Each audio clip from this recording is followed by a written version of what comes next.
Thank you, thank you, thank you, Dust. 268 subbies to the channel. Crash Crew Barbecue. Striving for Sustainability, who I also still have to contact. Go see their homestead close by. Linux Witch, Earthtown, and Irony of Brian. And Hi Love the Pancake. You didn't miss the sandwich. We still got a long way to go here, Venus. What we have done so far is make our ciabatta dough, and now it is proofing up in the oven. The plastic's already domed, so I know that it's warm enough in there. So our next step here is making fresh pesto, which we were just learning about before I took my bathroom break. Oh, I feel ya, hippie. Yeah, it's like some people are getting back to life, but then at the same time, others are getting back to work, and like you gotta go back to the office, stuff like that. So yeah, life's different again. We miss you too, man. Got a bunch of games this month, like free. Okay, so keep going down here.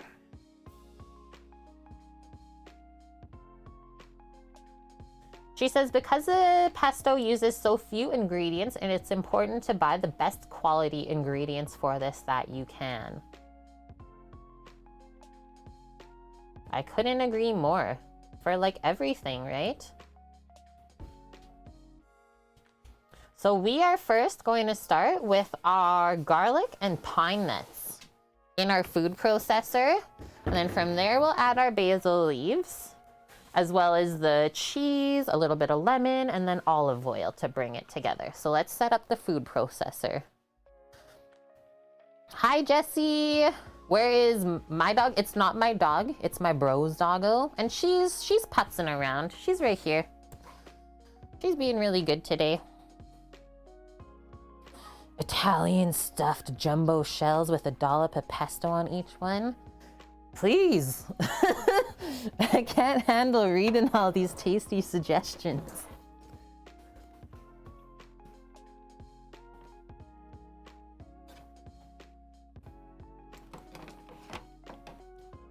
Boom.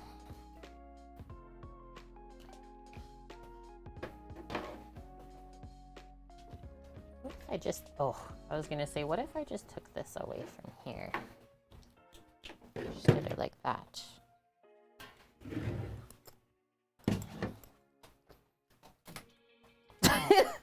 Dead. Missed. Not basketball player. Don't quit my day job. Do not quit your day job there, dearie. Woo. Not a basketball player. Nope. Not a doctor. Not a doctor. What show is that from? Big Bang Theory? No. Not all this garlic either, guys. Because we're using raw garlic, you really don't need that much. I'm gonna go max these 3 cloves. Nah, we'll do 4. Just for good measure. We'll do 4. Thank you, not a doctor, Kate. You're welcome. And then our pine nuts.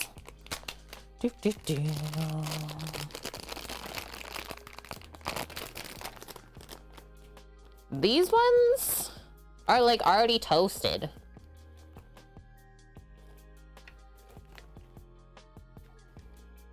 So yeah, she did 3 cloves of garlic. We did 4. And then she says a 1/4 cup of pine nuts. So we'll go with like that. Into there. How much cheese? A 1/4 cup as well. Might add the Parmesan in here right now too. It'll help mix it all up.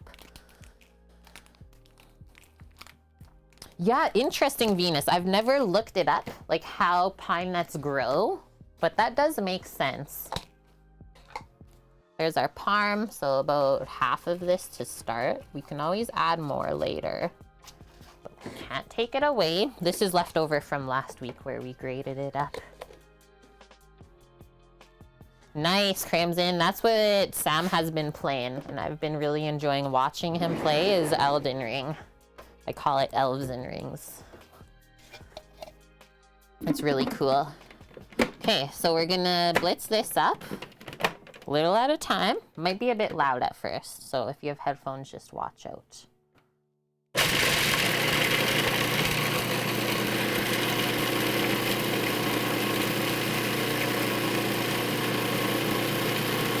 Probably get a little bit sticky once it really blitzes up from the garlic.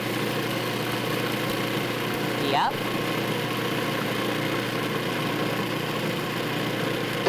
Stop it.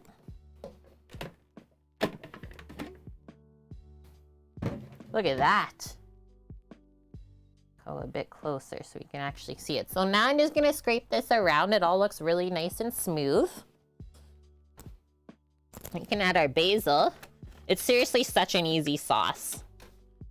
I will say Costco has a nice jar of pre-done pesto that you can buy there. And it is actually really good. Obviously a little bit expensive because you're not taking the time to do all this yourself. But for what it is and the price point, it's actually not bad. I think it's pretty comparable actually. To like homemade? Yeah. Yeah. Or you're saying the price? Right. Yeah, because isn't it like $8 or something? $10 for 750 milliliters. Okay. If you ask Crimson, we can never have enough garlic and parm. I think I'm with you on that. Okay, now basil. The basils. And then as it keeps going, we can drizzle in our olive oil. I'm just gonna scrape a little bit from the lid too that got stuck on. Remember, this is a pretty expensive sauce to make, so no waste. What Lego did you get? Crimson got a new Lego today. Sounds like I got this and this and this. Of course, Venus. You can post another Google fact. We usually have a token Googler here, Paloozer, part of our community. But for sure you can. Scat. Scat's like, Legos? I'm in. Whoa. The Oreos fell down. What the heck, hey Astra? What are you doing to us? Okay, I'm turning this on. Watch it transform.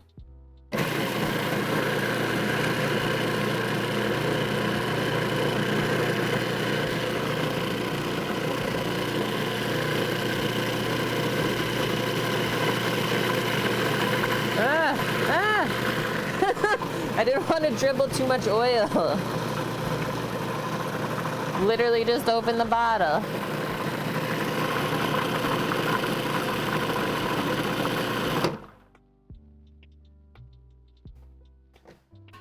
Can we pick more basil leaves?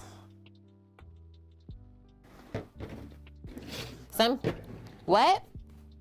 Some people also sneak like spinach or parsley into their pesto to just bulk it out and make it more green. Just trying to clean some of that oil away.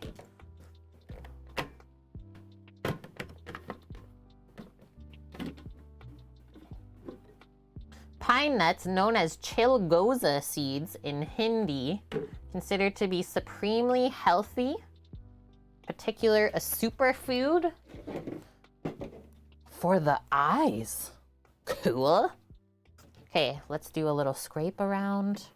It definitely came together nice. A little bit like runny for my liking, which is why I just want to add a little bit more basil in.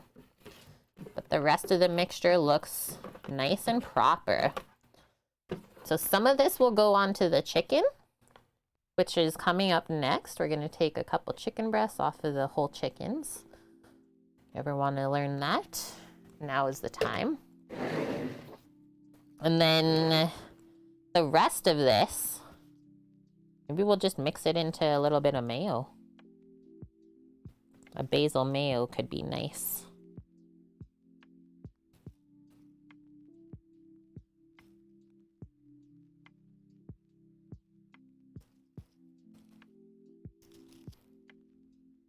Now I get to watch the rest of these basil leaves grow after we water them again. And yeah, some people blitz their pesto until it's really, really smooth and like a vibrant green color, and some people leave it like chunky still. I like it a touch more chunky.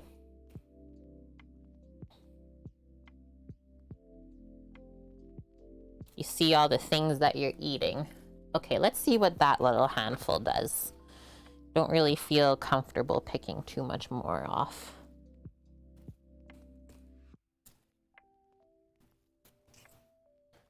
Those are all the big leaves that we could find.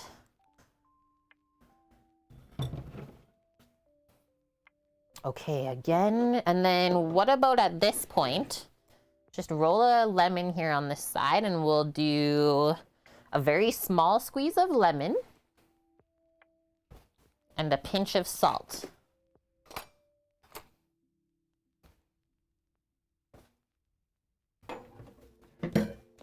Use Hellmann's, and then Bonk will come in and be like, "What are you doing, Kate?" Do I ever infuse olive oil with herbs? Yeah, I've done that before. Mostly in like restaurants and stuff. Not too much at home.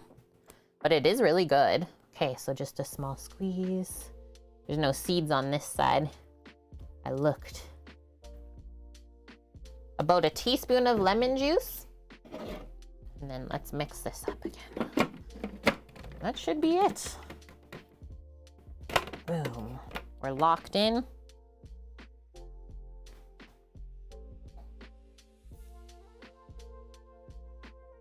Use all the pine nuts in the package. Whoa. I just use a little bit and then I freeze the rest always.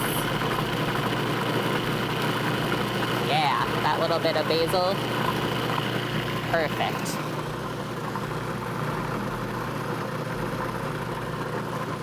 Done with that.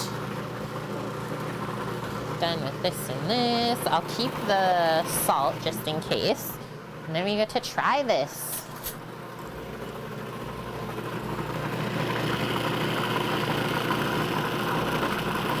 Let it go a bit more, just so it coats the chicken really nice for the marinade.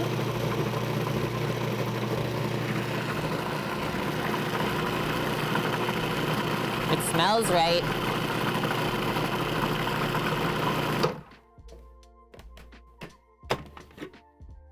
It's beautiful. Look at the pesto. Very beautiful green color. Exactly what we want.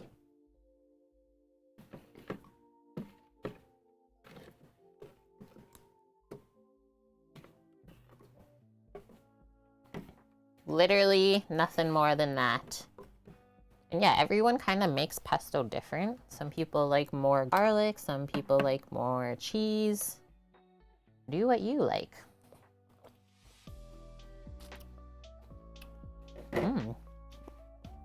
Okay, definitely way more salt. Pine nut flavor is good. I definitely wouldn't add any more. One more small squeeze of lemon.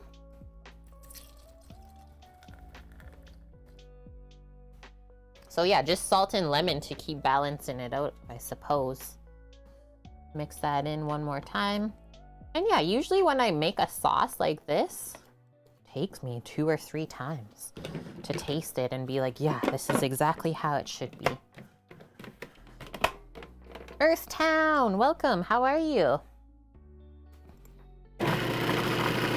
I added a bit more oil just because we're using it as a marinade as well, Venus.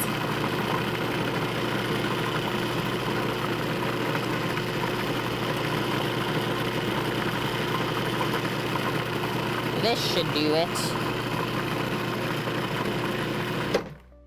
Clem, how's your Friday rolling along here?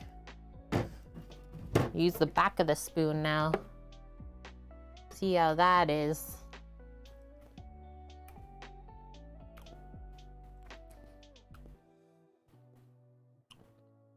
I think that's perfect, guys. And then I will say, so the garlic flavor, that's gonna come out as this sits together too. So yeah, if you don't taste it right away, don't be like, hey, I gotta add more. I would wait and like taste your pesto in an hour from then, so it'll taste more garlicky. That was another hard part of the day complete.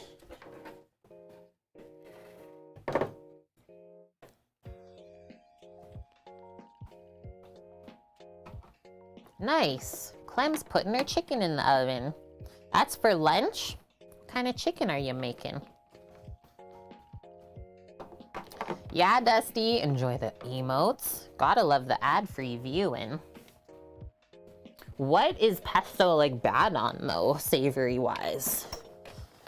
Like pesto is good with so much stuff.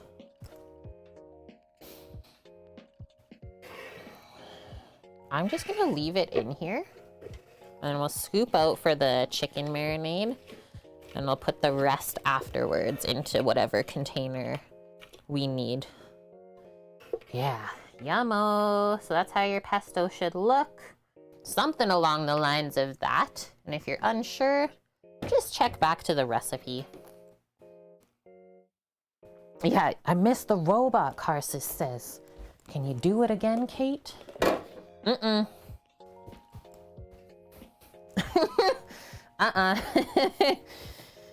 We've come too far. Okay, so from here, I'm gonna go grab our chicken so that we can butcher it up. Yeah, please.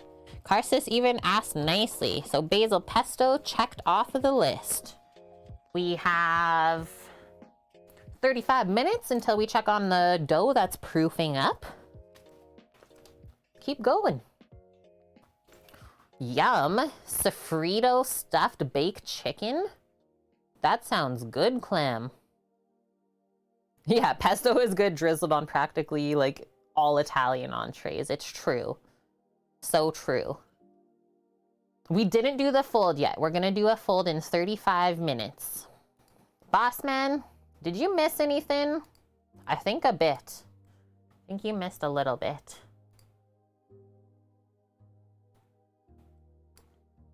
Just bring in one more little article up, because I can.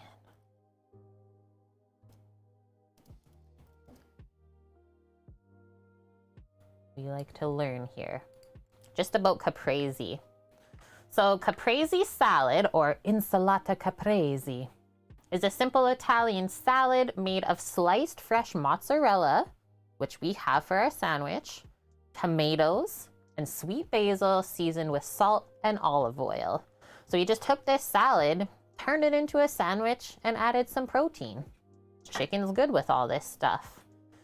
It's usually arranged on a plate in a restaurant practice. So you like do your tomato with your mozza and then your basil. It may also be served as a caprese pizza, pasta, or sandwich. This salad is named after the island of Capri. I have been there before, guys, and this island is like magical. Felt very magical being there. You can only get there by boat, obviously. Yeah, we like boated around the island and like went walking around. It's so cool. Try and see if I can find a photo from there. Two common stories about the origin of caprese include it being an homage to the Italian flag because green, red, and white, or in the 20th century to appease the palates of vacationing royalty and important politicos. Cool. You missed the trip to Capri. That was before I even started streaming. I gotta go like searching through the archives here.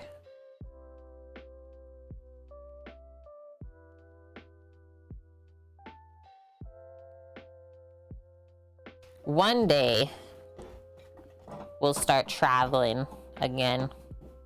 One day soon, I hope. Okay, how far do I have to scroll, guys? This is like years ago. But yeah, like bluest waters ever.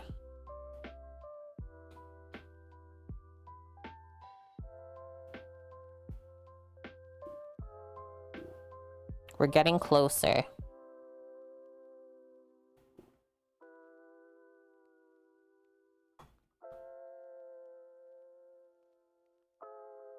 Okay, so who in chat has had pesto before? And do you like it? Also gotta ask that. Do you enjoy it? You met your Italian ex that weekend, so you're glad you had that relationship. Oh, like you actually had a chance to go to Capri Island. Cool. I will say, I really didn't spend any money on Capri because it was so expensive. Ramp pesto, yes, Mish. Denmark is really like Canada, I have to say. But like more kind of like the West Coast, I feel. Okay, I'm getting closer.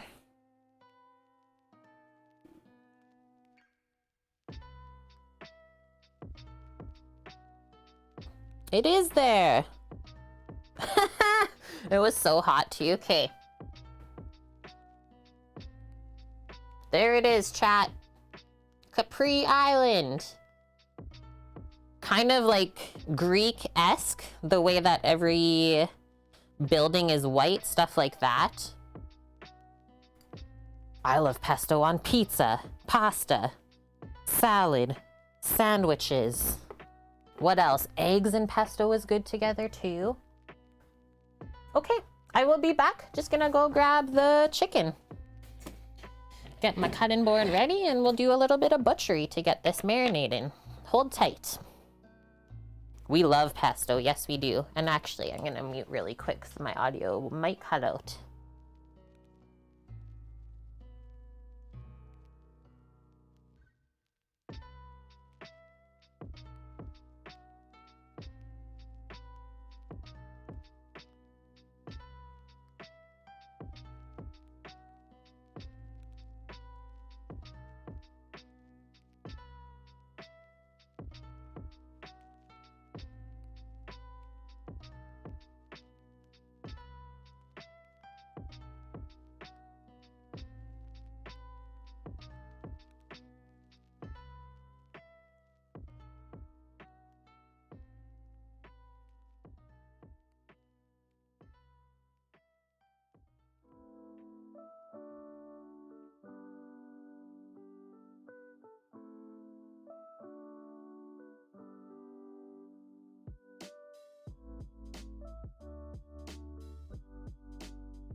Hey, I'm here. The chickens that tried to evade us today. What are you doing, girl? She keeps like nudging me for whatever reason. Seems very dark. Why does this look so dark? Is that better? I don't think it is. Just like weird lighting today, I guess. Right, guys? Like that looks way darker than it usually does. Okay, let's get our boning knife. And I'll put it on this steel for sure, just to make our life easy.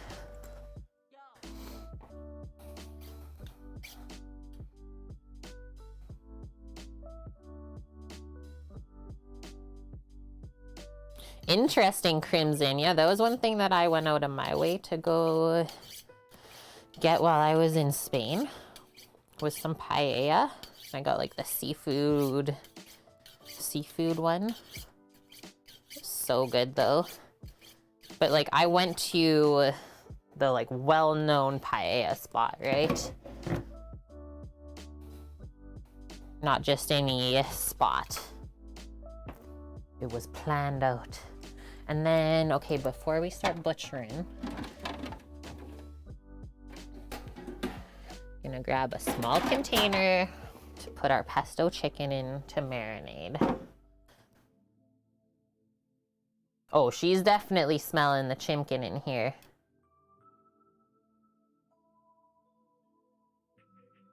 The Valencia one, it's made with snails and rabbit. What? Actually, Josie? That's wild. Actually, I've been to Valencia, but I didn't have that one.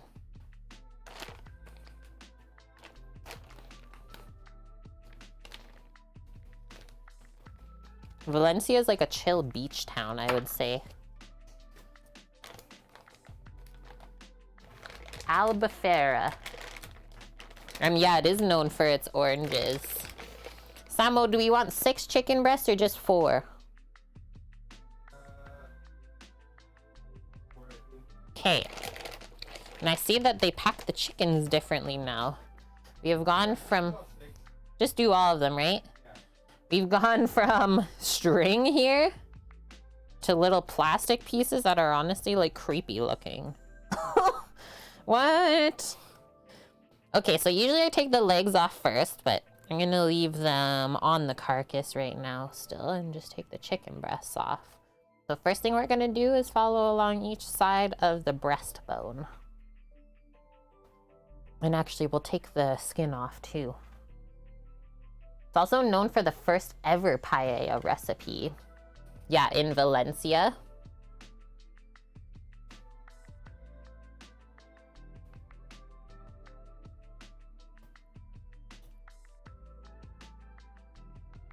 Slide your knife along. You should be able to feel the breastbone on the blade. Nice.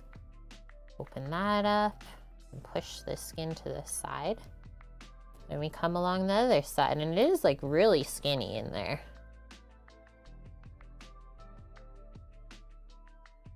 Open that up. Same with the other side.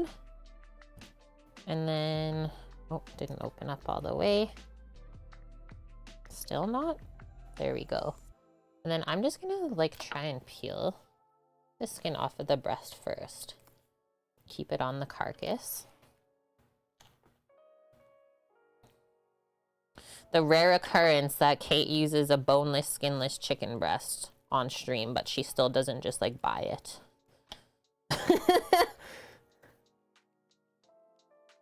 There we go. Look at this. Actually looks so weird.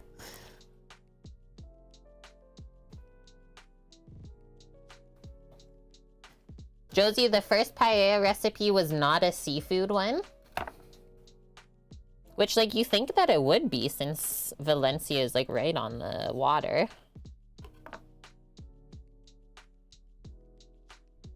It was snails and rabbit.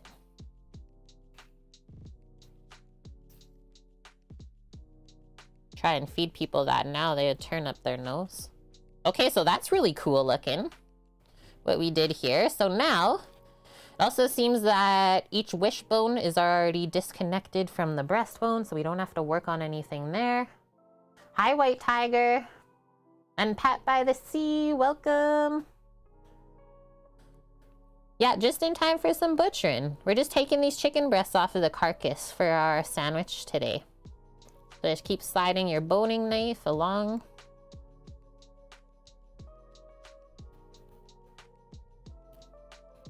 Cut a little bit closer, I think. There we go. Keep going. Until we get to this point. And then from here, just release that part. Keep cutting a little bit more here. Trying to maximize the meat.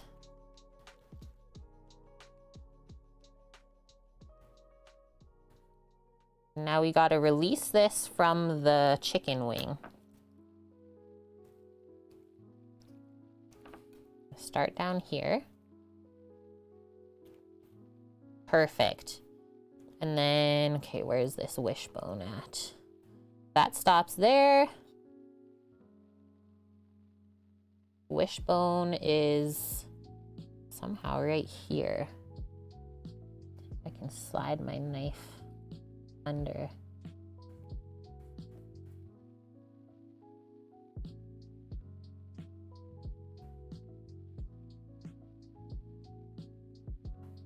There we go. That's all of one bone there with just a little bit of the meat still attached. Okay, And now you can just do one nice cut. And look at that. That's actually a really big chicken breast. Sweet. And yeah, we'll clean all this stuff up in a couple moments. So I'll just put that in the container for now. Let's get the next one. And yeah, look at that. You can just like put the skin back on. Where'd the chicken breast go? What if you do a double skin wrapped chicken thigh fried? Whoa. And yeah, this knife, it is nice and it's not expensive. If you do !B knife in chat, the letter B, it'll bring up a link to this knife that I use all the time for my butchery. I've had it since culinary school, like 10 years ago. Even more actually, because I graduated 10 years ago.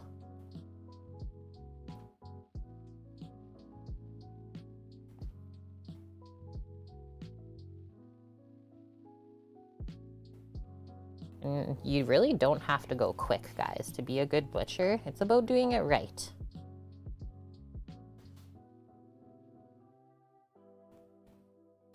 And obviously, the more that you do it, the easier it gets.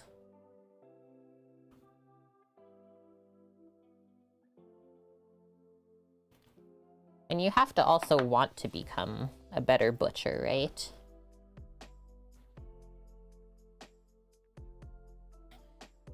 This is the other wishbone here sticking out, so I'm just gonna get rid of that first.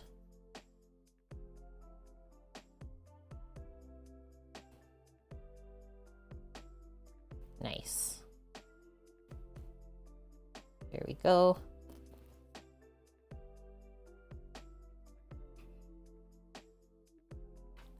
And another one.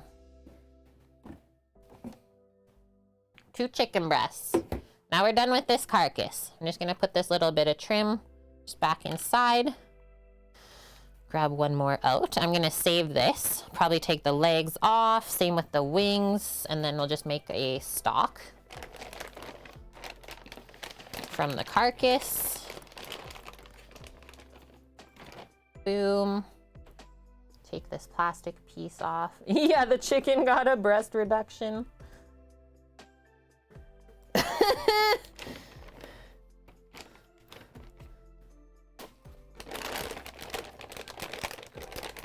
This next one in the package definitely wasn't bled out properly.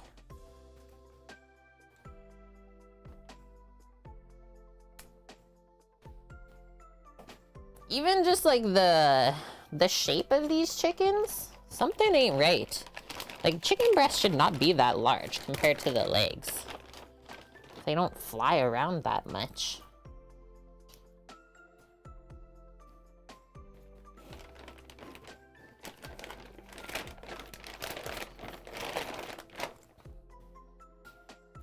Just had to get that other one stuck in there for now.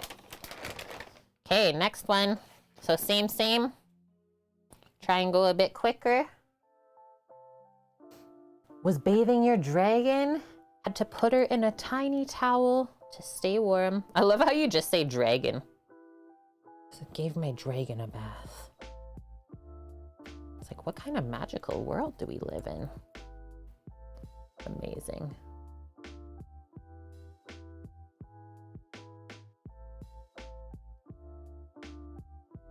Okay.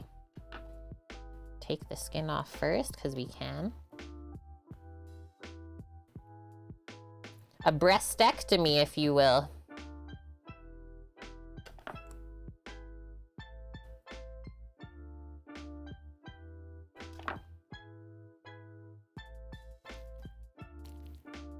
Whoa. Whoever butchered this one, what happened to this chicken? They really butchered it. How does this happen? Like, the meat's just torn. This is the stuff that I hate to see. Because that probably means that bad stuff happened to the animal. Which is why I don't want to support the big food industry anymore. Cookie, welcome back. Yeah, let the dragon believe she is small. Or she is big and mighty.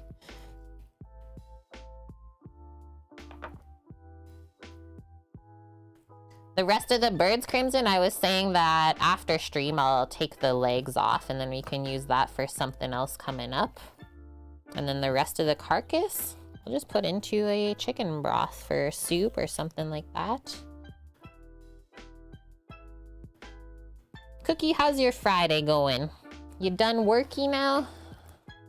Gonna trim this vein off as well.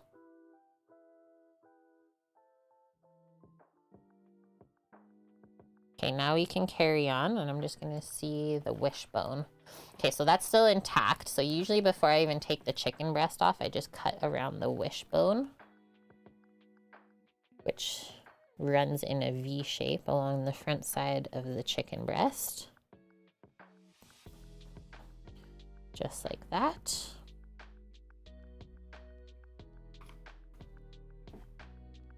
Do the other one.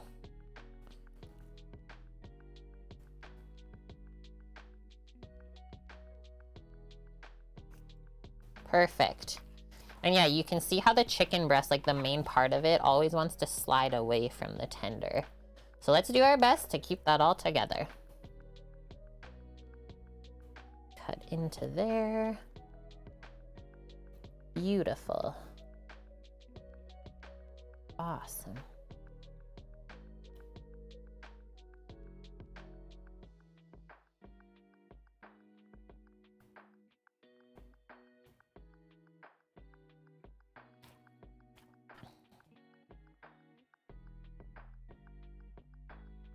Literally, this whole chicken breast was like torn up on this side. I don't know what to say. So see how it gets even easier the more that I do this? That was awesome. Like, that's really weird, guys. I don't know what happened. What did you do to the chicken, man?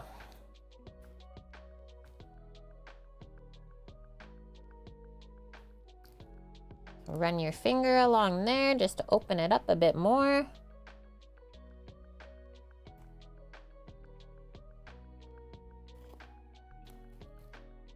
And yeah, sometimes you turn it just to get a better angle. These are all things that are allowed if you're gonna do butchery at home. There we go. Just needed to get in that crevice.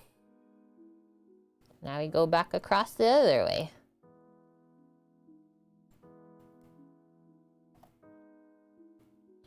Yeah, there's just something about butchering your own chicken at home. The texture is really different compared to like just buying the packs of boneless, skinless breast from the store. I find that they're very like rubbery and weird. But this never has a weird texture when I butcher it myself. I don't know what they're doing. That's 4. Oh, sorry, girl. Sorry. Now we need one more. See, look at this chicken wing. Like, what did you guys do? I don't know if the right people are working in the right industries anymore. Like, that's so bad looking. Even has like a bruise on it. Booba bird. What? $14 for an organic chicken miche? I'm pretty sure here, like each, an organic chicken is like 14. Or sorry, 17. So maybe that is cost. That is the same cost going from, because what do you guys use? The euro for currency?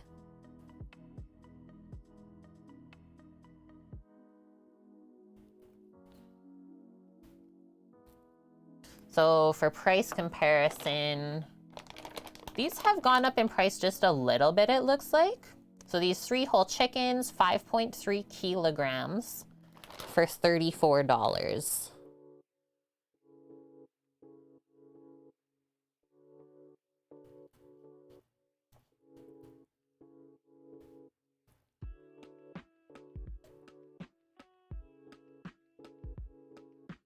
Sometimes I dig into the cartilage by accident with my knife, it's so sharp.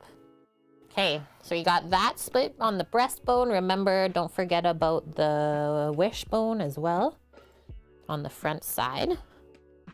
I always find it's easier if you just cut away from that first. Sometimes they are snapped off when you buy it, so just keep that in mind as well. From here, I'll just pull away the skin. Might as well leave that on the carcass if we don't need it. And then probably after this, we get it marinated, we'll check on our bread dough. Might be time for one fold. And we'll let it go another hour.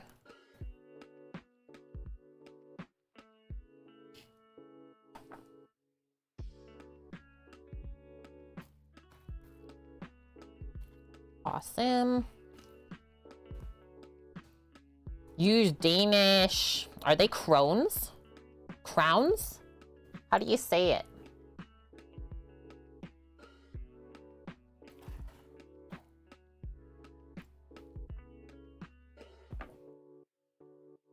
A kroner. Cookie, we'll check in a couple moments here on that dough. We were very sus about it.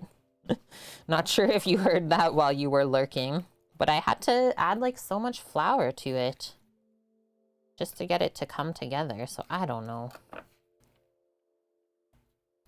I had high hopes for the recipe, but now I don't quite know. Okay, now you can go on our next step again. Take the chicken breast off of the carcass. And I will say I don't put like really any pressure on my boning knife when I'm doing this. I literally just let it slide along. And that way you won't nick into the meat as much.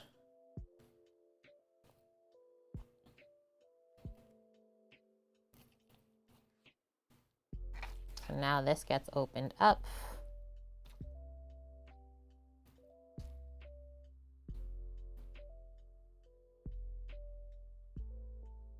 That's the tender, definitely cut that loose.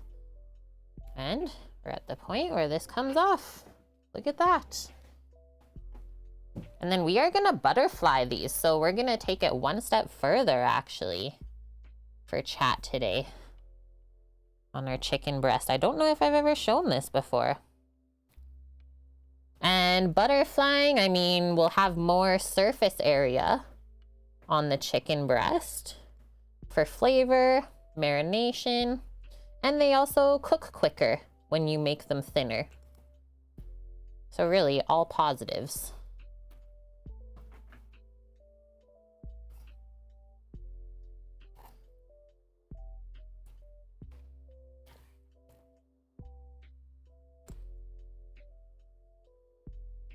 Anyone in here ever butterflied a chicken breast before?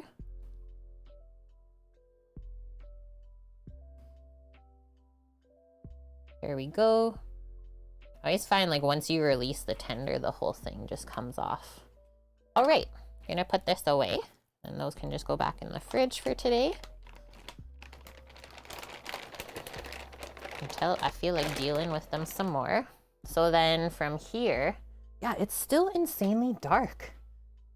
Like what is going on in here today? Sam, how does this look on your side? Yeah, it looks pretty dark. I don't know. I don't understand. I can't turn my light up anymore. Is it a camera? What if I just come closer?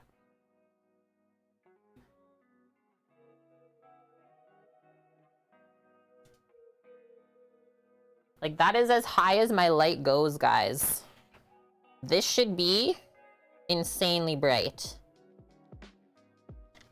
That's weird. Usually it is perfect.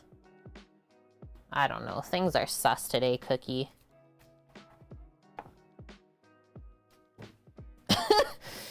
If it's not one thing streaming, there's always another. So now we're just gonna trim up our chicken breasts here. Come a bit closer. take off all of these connective bits. For sure, the vein, stuff like that.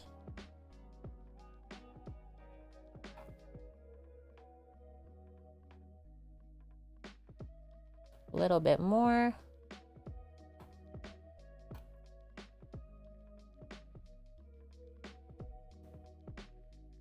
That's just a little bit of fat, and then that's the chicken tender.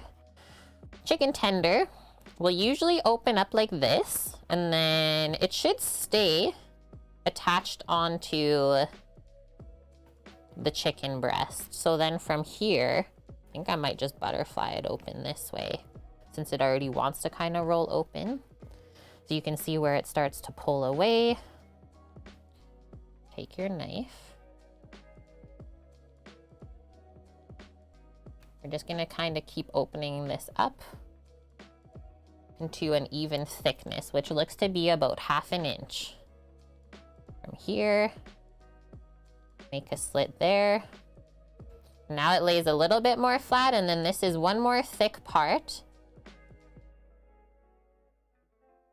Make a slit about like 3/4 of the way through. And then it opens up the rest of the way, and you can kind of just push it to flatten it out. And that's how these will cook. Nice and even and quick. So that's how we end.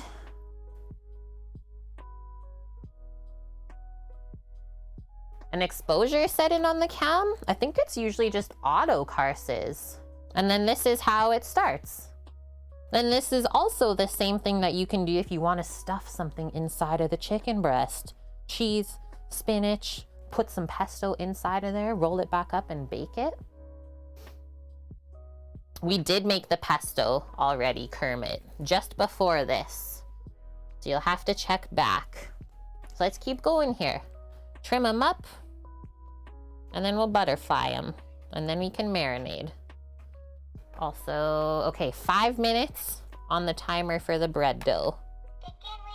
Maybe we'll clean all these first. Lauren! Feta pesto? We keep talking about this because it sounds so good. A drum roll? And Lauren, how are you? Thank you for the 16 month in a row resub. How are you and Luna Bear today? Lots of resubs, guys, today. Thank you. Lots this morning while we were out shopping. Lots already today. Our crew is getting large.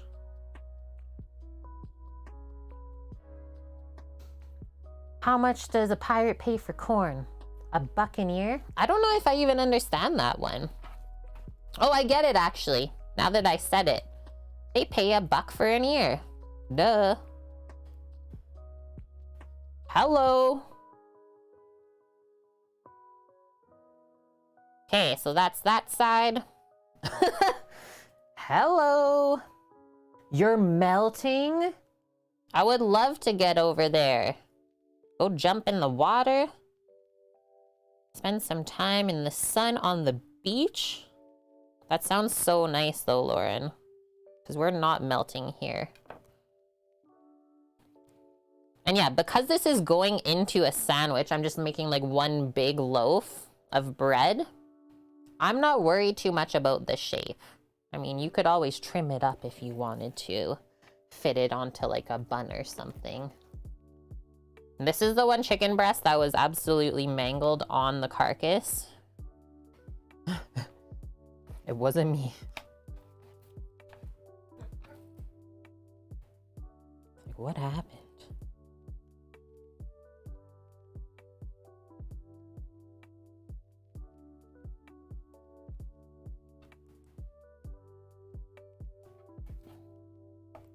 Air-conditioned gym has been your friend. I love it, Lauren. It's chicken. It almost looks like duck. I don't know. We're having some lighting issues in here today.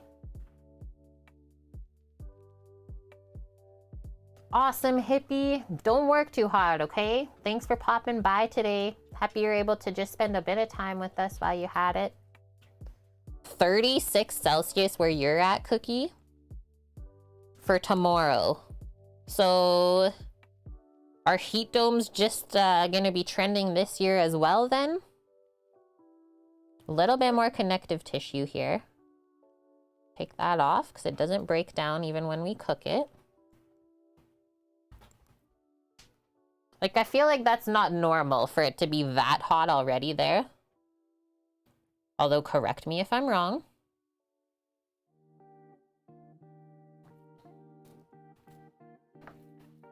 Boom.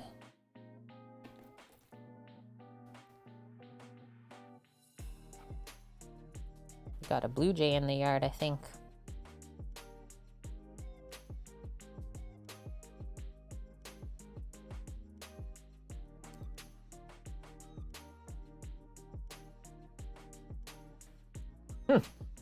We love global warming, Mish says. It doesn't exist. What are you talking about? Haven't you heard?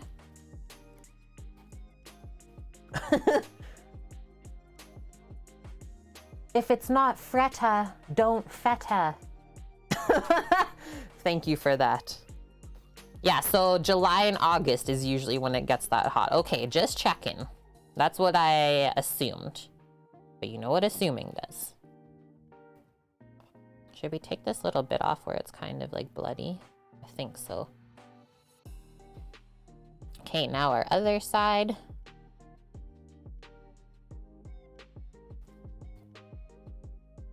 Awesome. That's a weird shaped butterfly. Never seen one like that before. Oh yeah, Mish is dead, that's right. We lost Mish. Don't even ask me why the timer stopped working on the countdown screen today. That one, above my pay grade.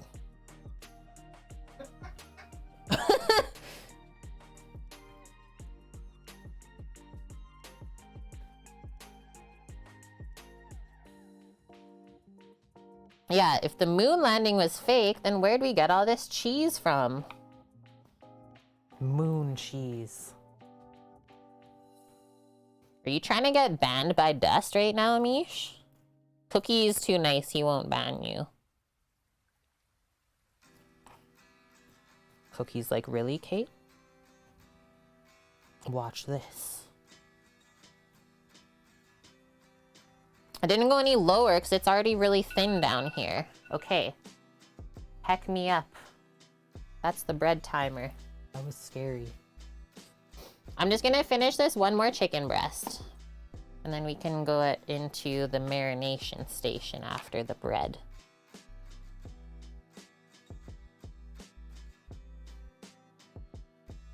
Little bit of cartilage up there.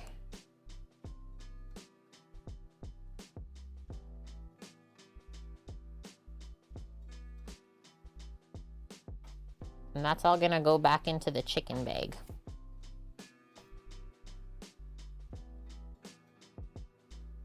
Open it up. Such a weird, like, little membrane that the tender is attached on. Is that good? Maybe a bit more. Whoa, why is there like blood in the middle of this? That's weird. Ooh. We'll just take that out.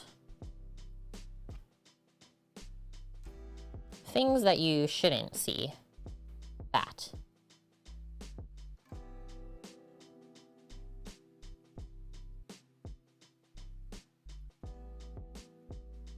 Press that open. Perfect.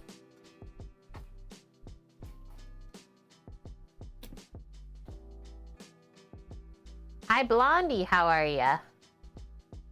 Free bands. Let's go. Hello. Today on stream, we're rolling out free bands. Get yours through the link provided. Imagine, Mish. How expensive would that be, though? What if we turn the light down? Is it gonna get brighter in here? You had a blood clot in your chicken breast too recently? Just means that they're not bleeding them good enough. So I'm just gonna go rinse all this off. Sanitize it. And we'll check on the bread, see how it's doing.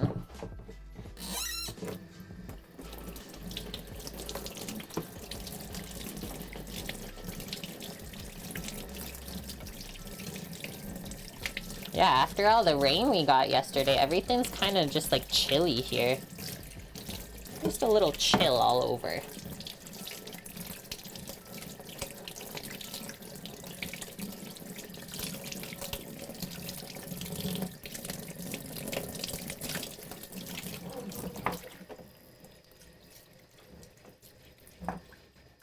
Definitely rinse the chicken off of the board because it always gets so stuck on there. The raw stuff. Don't let it dry. Okay.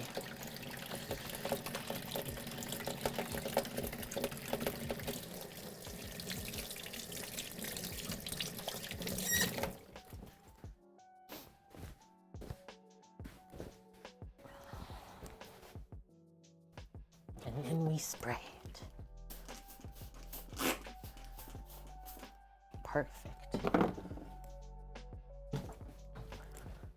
Okay, quick switch up to check on our dough.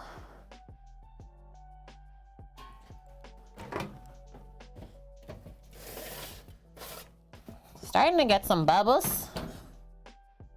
Not too much though. I might even fold in a little bit of flour with this. Let's save our plastic wrap too. So just put that to the side so we can reuse it. Let's see. Okay, it's like, it's getting there. It is really nice and warm. I think we need more flour, guys. Still.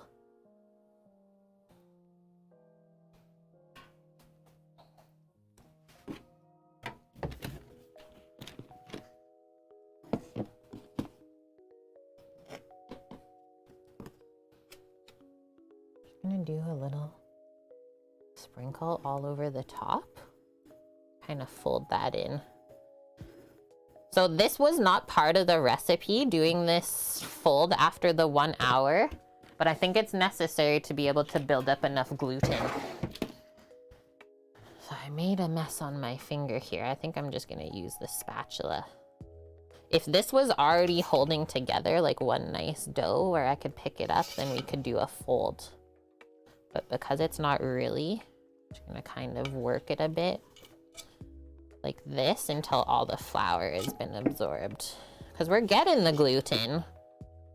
We're getting there. It's just going slow. But that's okay, because that's how this bread should be. That's why we work it, and then we let it relax. Then we work it again, and then we let it relax before we bake it. I think it's gonna be good. Got the jiggle that feels right. And yeah, it's always a bit soft, even when we shape it later before baking.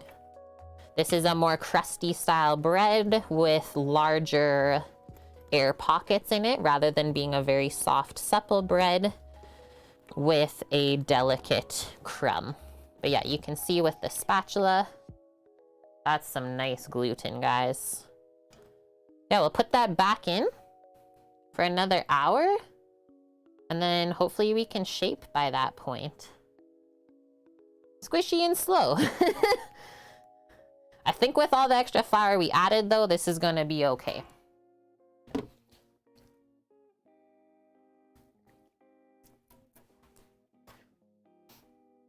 Have to take Luna out? Okay, have a good walk.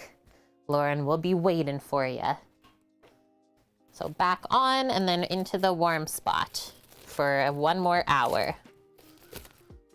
This was the best quick ciabatta recipe I could find. Most others still did it the traditional way, where you make the pre-ferment the day before and you mix the final dough the next day. A little bit cool in there. I'm just gonna turn that back on to keep the warmth in. Gonna pack this up Take that to the fridge. Mary, how are you?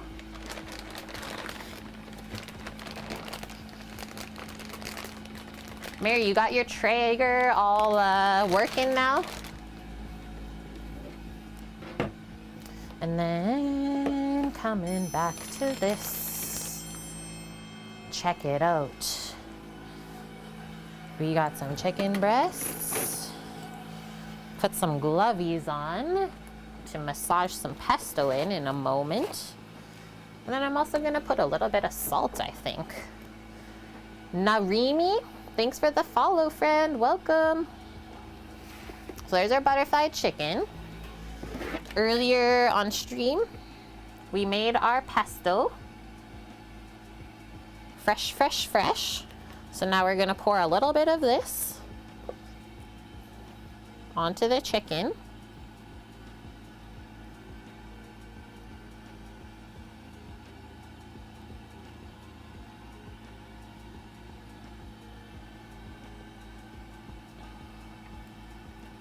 I'm gonna go with that. What is that, about half a cup? Not even.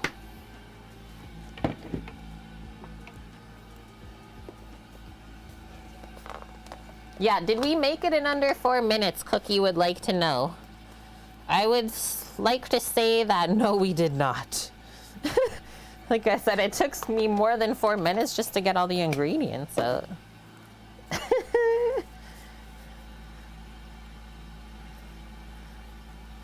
Prostate. Mish didn't say hi to me. All I got was insults. Well, that does sound about right.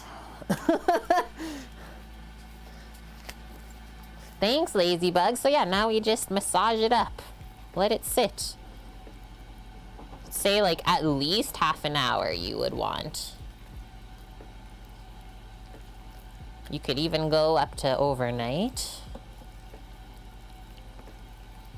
Smells so good.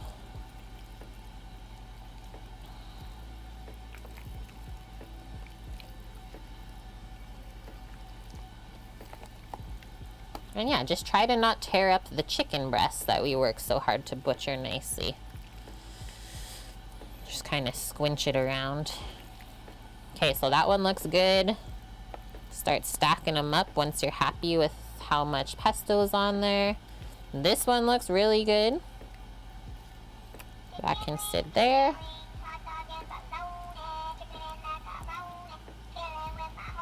This one, all nicely coated as well. Make sure you get in all the crevices. Boom. Oh, sorry, didn't know I was pulled so far back. And Dust, thank you so much. Gifting the sub. Another one. Are you at 6 today then? To White Tiger. Welcome back, White Tiger. Isn't it a little less for this amount, Ladybug? What are you saying?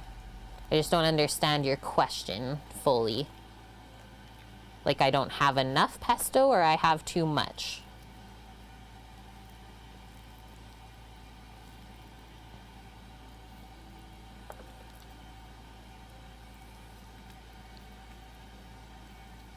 That one looks good too. Last one. Perfect.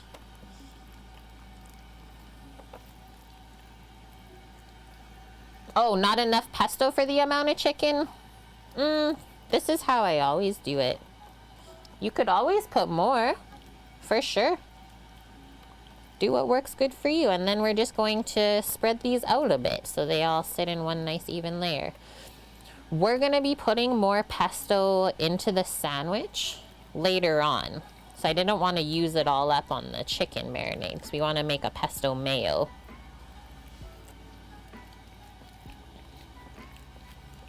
Press that all together. Hi Maya, how are you? Hi ho. Okay, so that's good to go. Pop a lid on there. And then later on, it'll take about 10 minutes to cook these off, I would say.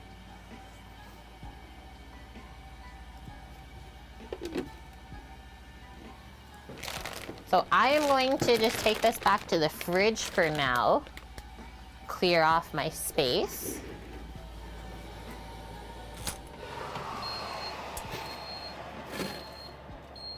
not bake my bread dough right now because it's still rising.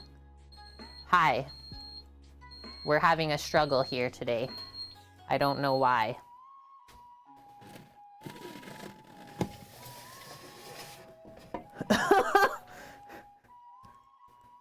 This Caprese chicken just wants to evade me. We never got to make it last week. Now it's giving us some issues. Okay. Marinate chicken. Complete. Also just proof that not everything is always perfect in the kitchen. Not even me. Yep, I'm gonna take this back, and then I think on this side, we're gonna work on our balsamic glaze. We'll get that simmering on this side because it does take a little bit of time to reduce the vinegar. We'll add a little bit of honey in there for the texture.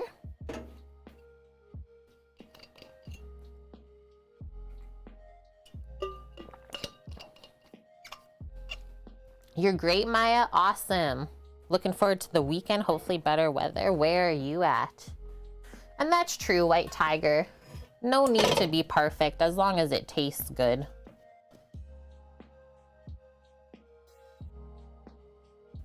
Well, we definitely got the bowl hot, that's for sure. I'm just gonna leave that there. Okay, hold tight, BRB.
I'm back. Hi, Bonk.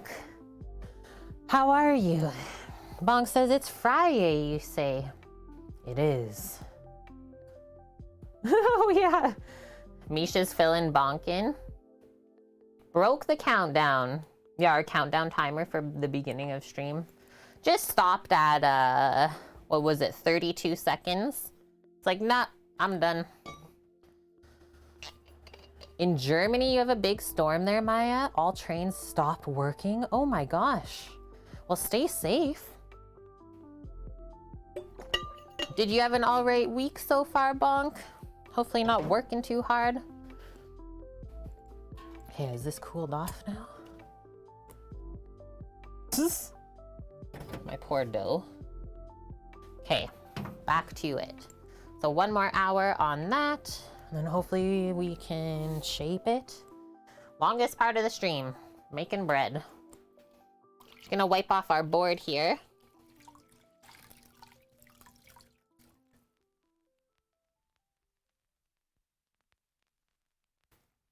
So far, Ladybug on the menu. Obviously, you saw we made our bread dough. We've made our pesto. We marinated the chicken. We're gonna start working on the balsamic glaze now. Just in a small pot on our burner set. It's pretty much just a reduction of balsamic vinegar, and then you balance it with a little bit of sweetness. which I usually use honey because it's natural and it's got like a nice syrupy texture to begin with.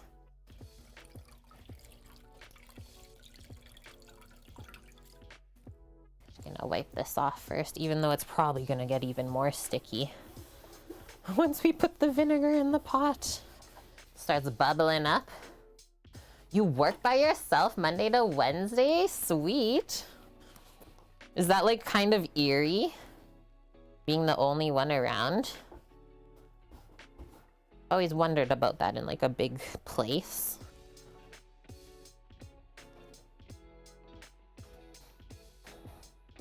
Work wife took some time off back yesterday. Took off early to go to Retro's 80. I did see your photo. Even took your skates and wore them. Did you fall? Did you fall down, Bonk? Saying slippery floor.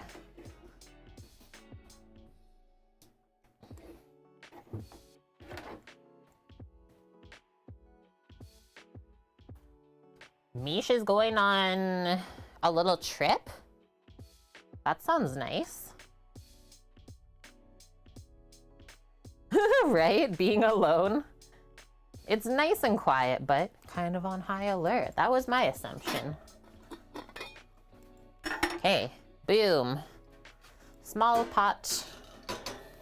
I got 1 bottle of balsamic to finish up, and then we bought a brand new one today. We put Chat in the cart for grocery shopping, and we took him along. Oh, there was more in here than I thought. I'm just gonna literally use the rest of this. Can you see the line? It's like maybe 2 cups. I think I thought there was less because this stupid spout is broken. Oh. Now I just broke it. Broke it all. Put balsamic vinegar all over. That did solve it though. The slowest pour. There's all sorts of like sediments down there.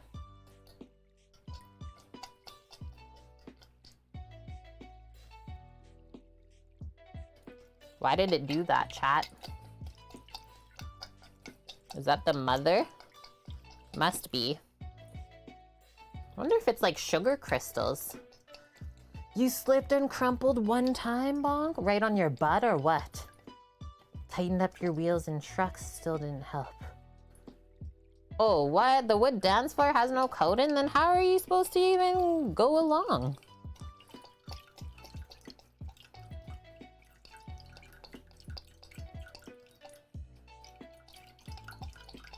Shake it, shake, shake it. I'll turn this on as well. And then once this comes up to a simmer, guys, don't just be like, oh, I wonder how this smells. And like go for a big sniff over the pot. You will regret your life. You'll start coughing. You're like, why did I do this? So just waft. In culinary school, they teach us to keep us from like getting hurt, right? If you smell like too much mold, something like that, just waft the smells.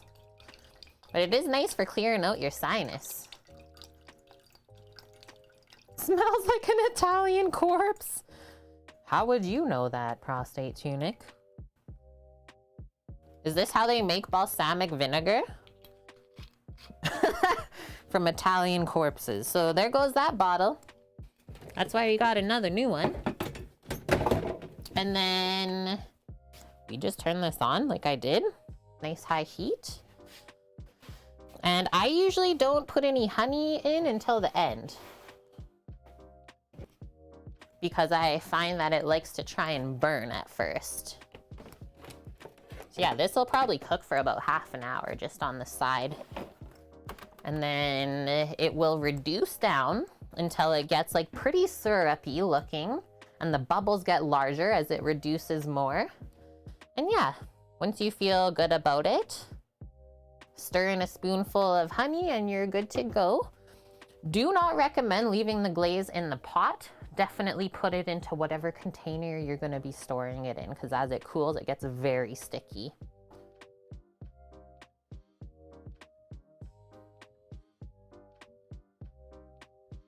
In chemistry class 2, Maya, yes, only wafting. This is true. I know. Yeah, balsamic vinegar traditionally is syrupy. It is not like this. It's watered down. It's true, bonk. Only the Italians get the real good stuff. So yeah, we'll just put this to the side. There's really not too much to watch, but I'll show you once it does come up to a simmer. I'll just keep working on everything else. Make sure my timer is going perfect. 53 minutes. Look at these that we got for our sandwich today. Good thing I remembered tomatoes. Almost forgot. It's got a nice firmness to it.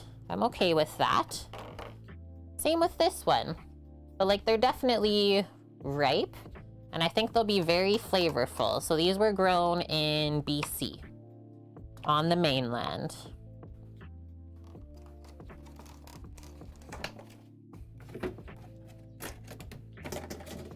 Let's go wash these up first, though, before we slice them. They do look like tiny pumpkins. And then just like size reference, they're pretty large. Nice big size, because we don't want small tomatoes in sandwiches. They'll just fall out. Cool, you thought it was a pepper at first. Aren't they nice, hey? I don't know the varieties. They never said. And yeah, I don't know just by looking at them what they would be named. And it's true, bonk. Heirlooms really do have the best flavor, because they've not been like messed with, right? They're what they've always been.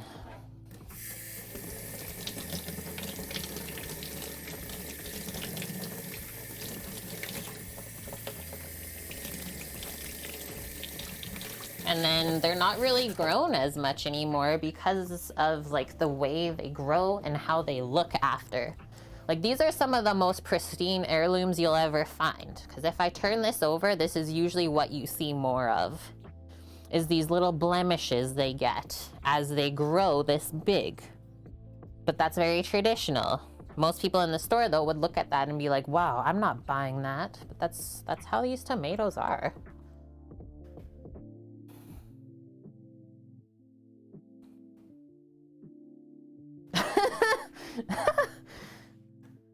Bumhole. Yep. Tomato butt crack. Exactly. That's how you know they're real. Just dry it off.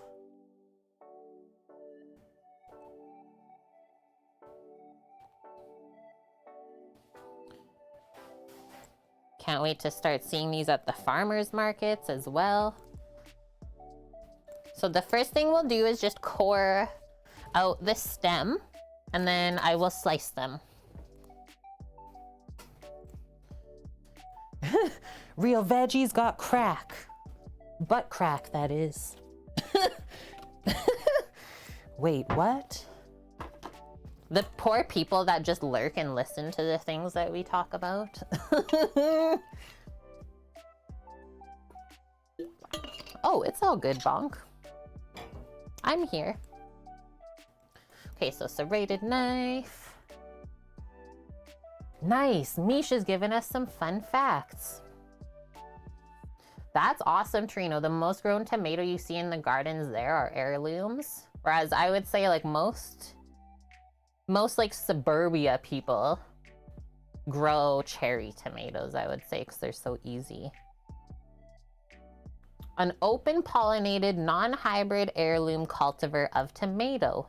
Family heirlooms, commercial heirlooms, mystery heirlooms, or created ones. They usually have a shorter shelf life and are less disease resistant than hybrids. Fact. Grown for a variety of reasons: for food, historical interest, access to wider varieties of tomato, and also by people who wish to save seeds from year to year. So we could save the seeds from this, dry them, And then use the same seeds to make the same tomato here if we wanted to. Yeah, why would we come here to learn, prostate?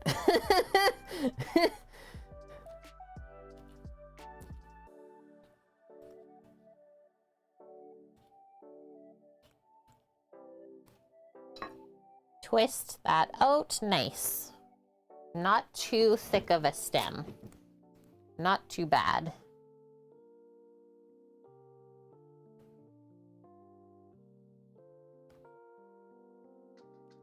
I know prostate's just joking.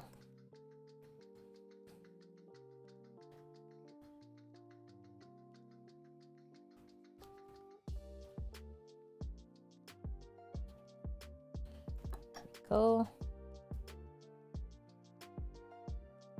Perfect. Now you can just slice them. Okay, I'm starting to smell balsamic vinegar and seeing some little steam wisps come off, so that's getting there. Oh, we're keeping the bum hole. That's on the other side.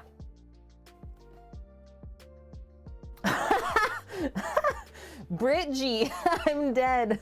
If you eat the seeds and poop them out in your garden like a bird, I wonder if they'll grow. Hello, these are my tomatoes that I grew from my own poop. You would be like, what? What?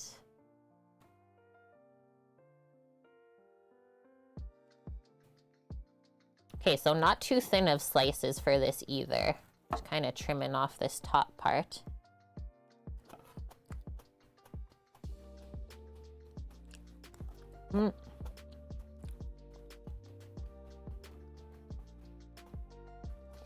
Not the most amount of flavor yet. Could have probably used like 2 more days on the plant. These look like a flower or something.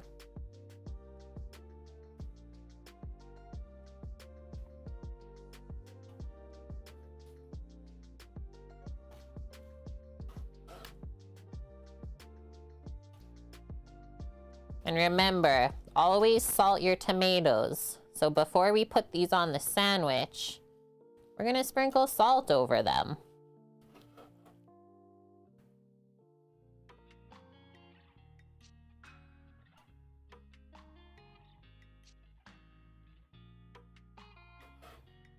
Trying to slice that evenly.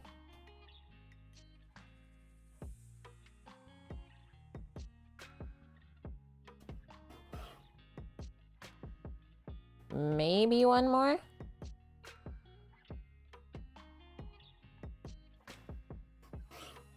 Nice. And that's the butt crack. Group that back all together. Might eat those little pieces, I think. Just put those in the container. Just like that. Aren't they so nice? And hello, Andrea Dimmy, or Dimi. Not too many seeds in there, hey? We're only cooking for us today. So I can put my hands to my mouth. Rahaha. I will say, like, yellow tomatoes, I think sometimes have better, sweeter flavor than the red ones. Let's see.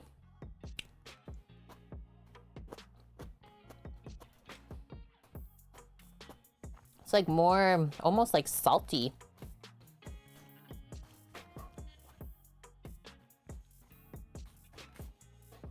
But yeah, not too much liquid in here, so it's not gonna make the sandwich soggy. Just have a little bit of stuff to pick out. And yeah, you might find this in your heirloom tomatoes, like weird little pieces inside. That's because it's not been modified. Things don't grow perfectly. I don't know if anyone ever gardens, but there's a lot of times where your produce does not look like how it does in the store, but it tastes way better.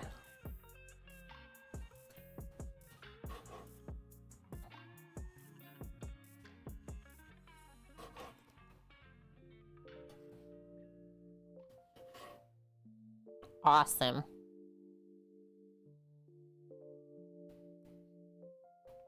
Yeah, I'm glad I grabbed the pack with the yellow one in it because it just looks so beautiful rather than the darker one. Okay, vinegar in my nose. Things are happening. You've never had an orange or even a yellow one, Carses? Some of my favorite tomatoes ever are called sun gold tomatoes. They're like little yellow tomatoes. So sweet. So sweet. And then I forget the other varieties we grew before on the island. We had one really nice, like, cherry tomato variety as well. Japanese, though.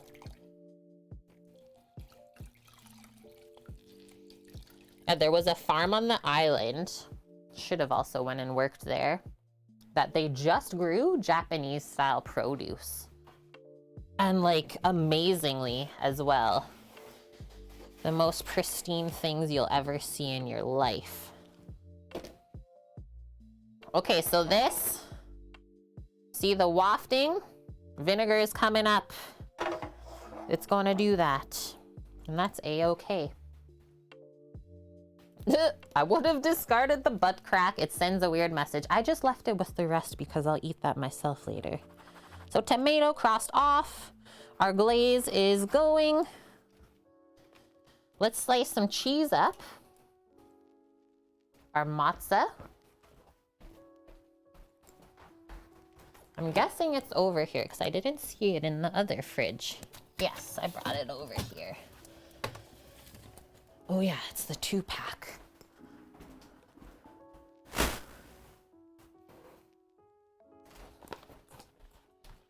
Mozzafina de latte. I don't know why they didn't just call it like fior de latte. This is what we got. Fresh ball of mozza. I'm only gonna use one of these. Then the other one, what does it say? Till June 6th?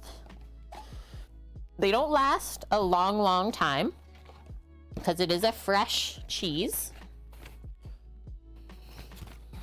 What else do they say? Nothing really. So I'll put one of these back. Isn't it nuts, Bonk? Like some insane melons that I've never even heard of before, and just the smell of it before it's even peeled. You're like, this is gonna be the best thing ever. Yeah, there is some interesting stuff that gets grown on the island. Kiwis are grown up here in Canada. People can grow pineapples. Things that you wouldn't think. But you have to be committed, right?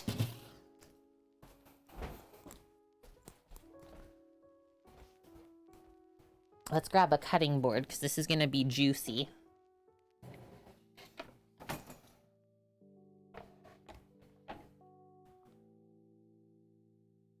Trying to see if my bread's rising up again.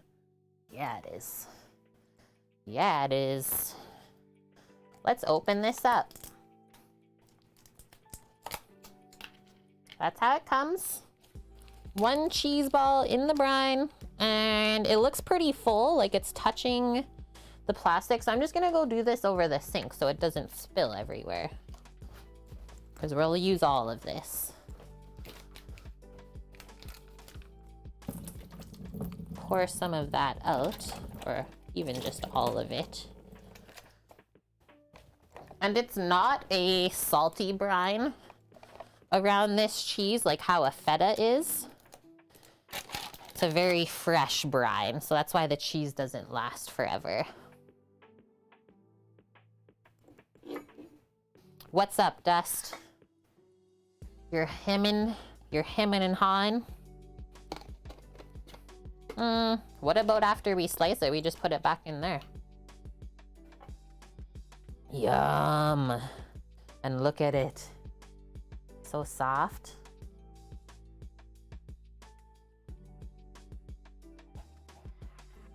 Sometimes it's so like creamy inside that you can't slice it. This looks good though.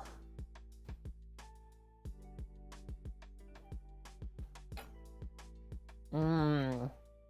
It just tastes like cream. Give this to Samo.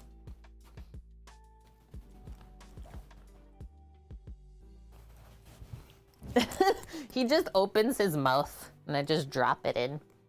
That's so good. No salt at all. Just creamy. And so this melts really well. But it doesn't brown up like the same way that like a matzo will. I might just tear this up, guys. It's too hard to cut it because it's so dang soft. And you can also see what we're working with. It's like literally just enough structure. And yeah, this just pulls off in layers. Melts in your mouth, not in your hands. Yeah.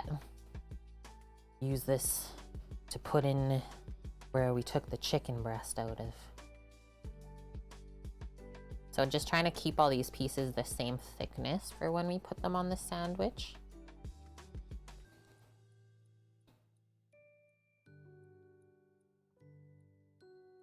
And this is the same stuff that Italians will use on their Neapolitan pizzas.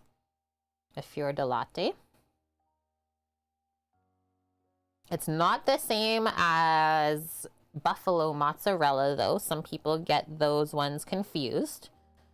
Buffalo mozzarella it has to be made from water buffalo milk. And it's like way more creamy. Yeah, taste-o-vision bonk. That would be better than smell-o-vision, I would say. This is like quite a bit of cheese. I might have to eat some. Sorry guys, there's too much cheese for this sandwich. We're gonna have to discard some of this.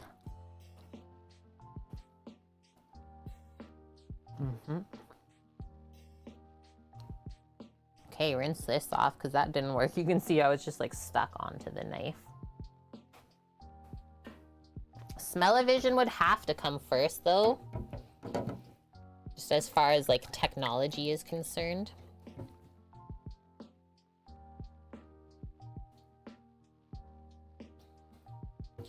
Yeah, like they don't use the buffalo mozza on pizza cookie. They use the fior di latte because it's a little bit less like creamy. So the buffalo mozza will like literally just keep juicing. That is actually true, Bon. Good one. You can't have taste without a little bit of aroma. So you have to have them together. They work in conjunction. Big words. So there's that. Dunzo. Put that over by the tomatoes. Ooh, next one. We can make some pesto mayo still with our leftovers. Yeah, the lighting's just weird in here today. No lights are out. Holy vinegar. Whoo-wee.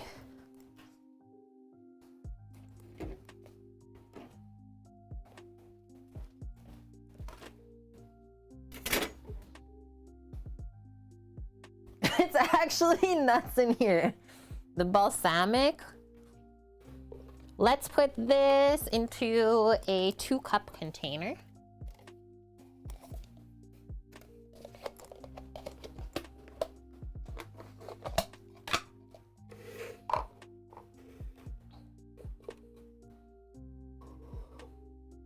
Clean off our blade.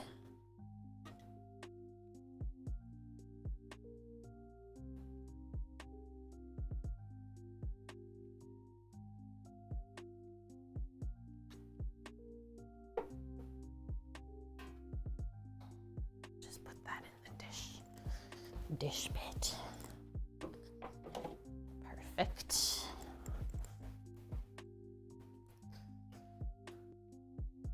Balsamic. I like it. I was like, wait a second.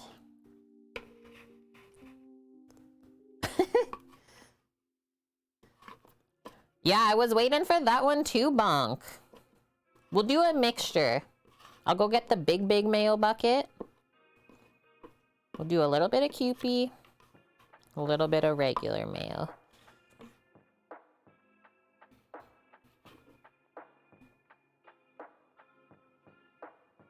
Let's just see how much pesto we're starting out with for the mayo first. And yeah, I almost forgot to like put a condiment sauce for this sandwich. Happy I thought of that this morning. And pesto mayo, so good. Basically good with anything.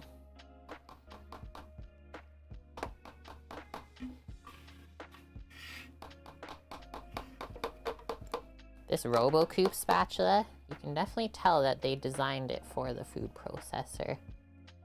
It's like everything gets scraped out. So that's about half a cup of pesto. Basically the same amount that we put on the chicken to marinate. So we split the recipe in half that we made.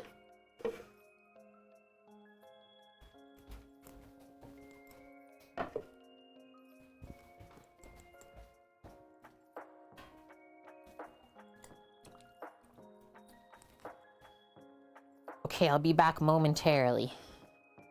And then I'm also going to put our pine nuts back away. And maybe we'll keep the Parmesan cheese around for finishing since it's already grated. Okay, BRB.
Guys, it's literally like a vinegar emporium in here. And also, mayo.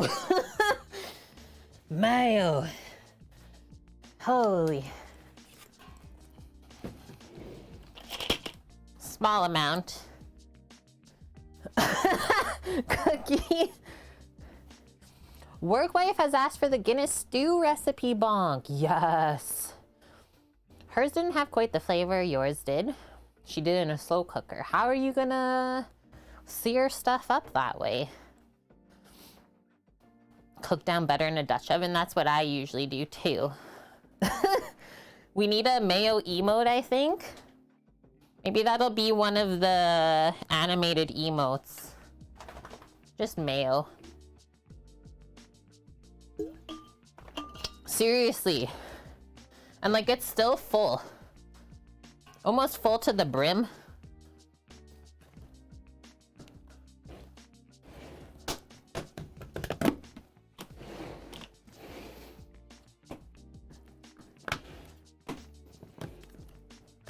Even Rando laughs every time we take it out.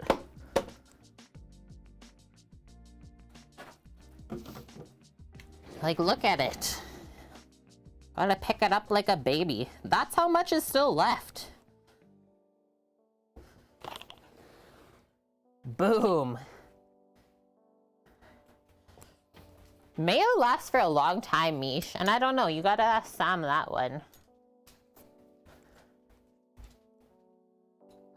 Does it have a best before? I don't know. The vinegar. Don't go over there. Okay, so we'll be just eating mayo out of the tub then, it looks like. We have a couple months. And that's it. I'll just start selling mayo on the side.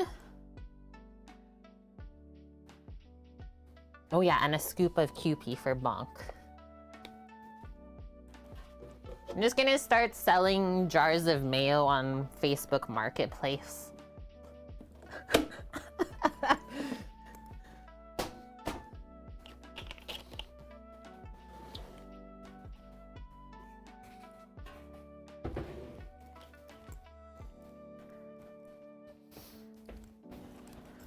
I was like, why is my nose running? Because we got the vinegar going. Durr. Literally, as soon as I cross that sheet, look at this. QP, we're using it up. Does Bonk deserve QP today? I think so.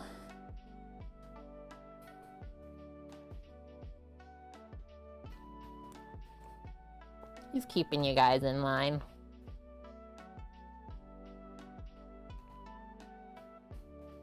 Boom.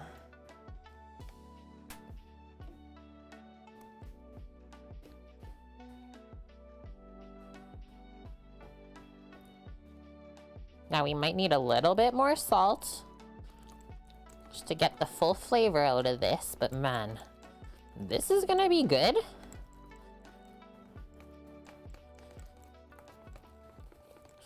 Not a small amount. Nice, look at how thick it got. Well, that just transformed. It was a better week than last, that's good. I feel the same actually. Yeah, I don't know what those energies were last week. Pretty crazy. Awesome. Nice green color if I hold it there. Nothing really around the edges that we didn't mix in.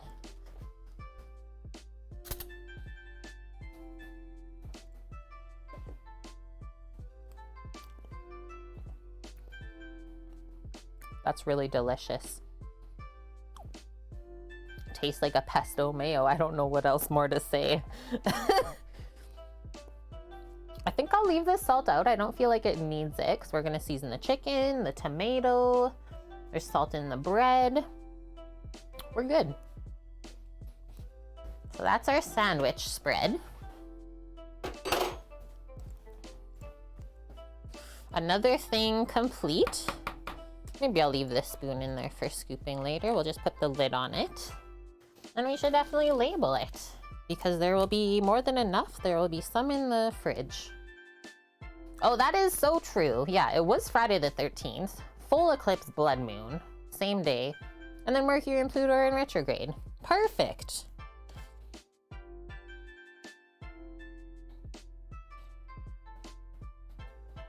Pesto mayo.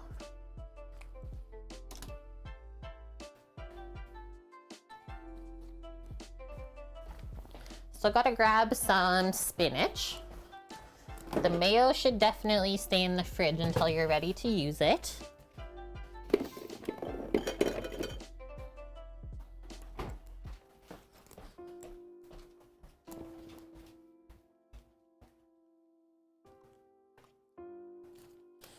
Cheese, check. We have 25 minutes on the bread.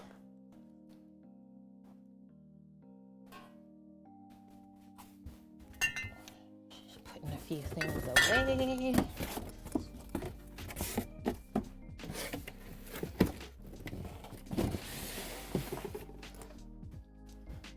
Okay, so I gotta take the mayo back now. That is true too, Bonk, right?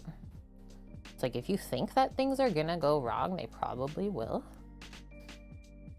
Yeah, you can only be like so influenced by superstition. Look at her. She's like, okay, Auntie grabbed the mayo, that means we're going.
Okay, I'm back. So, our baby spinach, organic. Definitely say organic greens last way longer. So we bought this last week and it's still like pristine in there. We'll just take a nice handful of that and put it onto the sandwich later. Holy, I can't go over there. It's so vinegary. It's like an instant cough. Take a peek back here.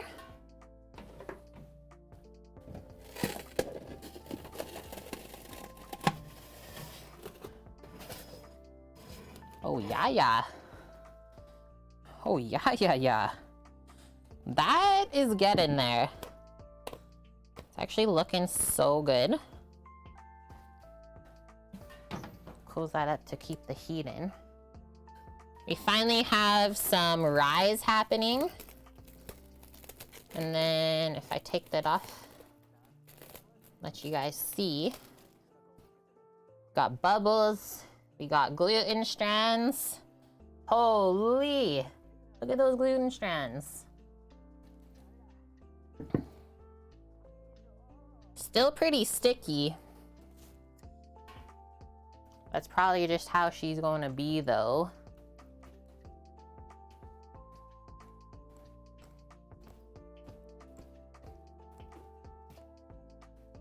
How does she say to shape them?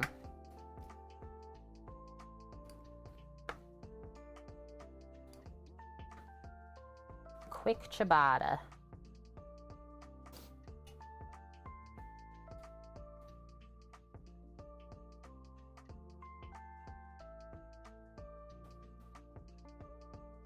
The dough should have tripled. I feel like it did. It wasn't very tall when we put it into proof the first time. Say it definitely tripled.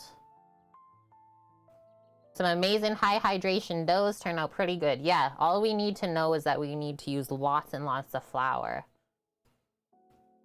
Prepare a cookie sheet by lining it with parchment paper and dusting it with flour. So I probably won't do a silicone sheet then.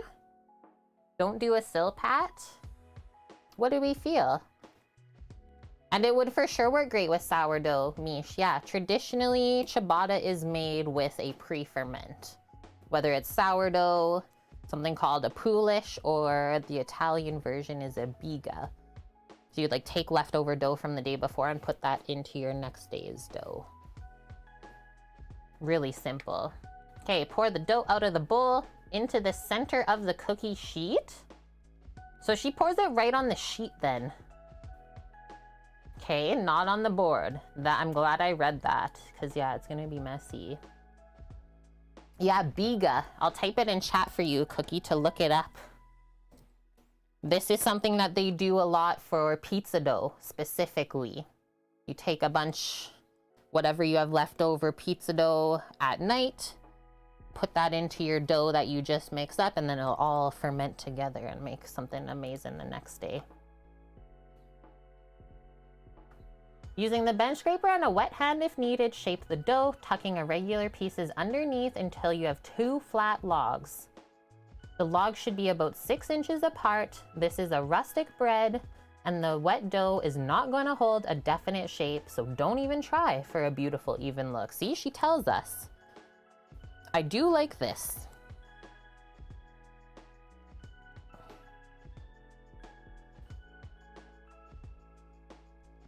There we go. And yeah, awesome. I will say, like, homemade breads last way longer than store-bought stuff, even with all their preservatives that they're putting in. We've noticed that.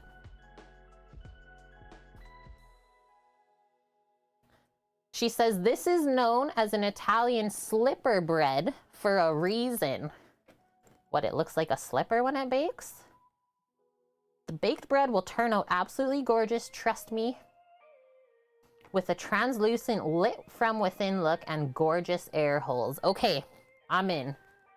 Dust some more flour over the logs once they have been divided. Cover them with a towel. Place them in a warm spot again until they're a bit risen and looking puffy. And then we start preheating our oven really, really high heat, 500 degrees Fahrenheit, because of all of this hydration in there. Is that high heat in the oven is then gonna turn all of that moisture in the dough into steam, and that's how you get the big bubbles in your bread. Learning.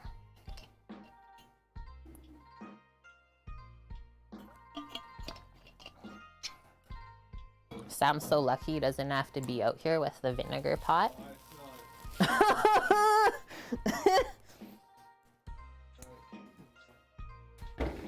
He ain't escaping it, he says. One, not that sheet pan, that's the grill pan. I'll put that by the grill stuff.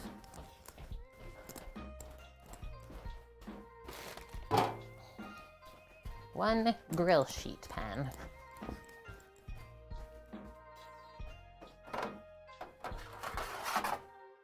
One perfect sheet pan.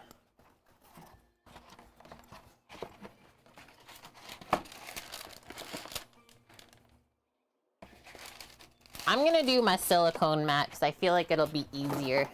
The parchment's gonna move around and stuff with this sticky dough. Not into it. So first things first, we put a lot of flour on here. That's why we kept it out.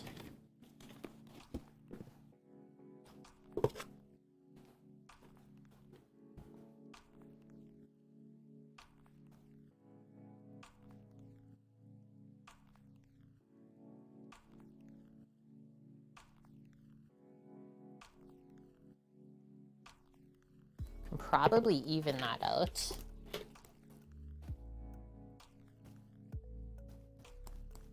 A bit. That worked pretty good.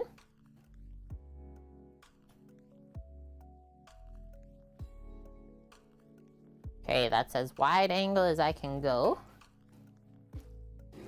This is gonna be nuts. I just want to show you how crazy this dough looks. Ah! It's rustic. Just keep that in mind.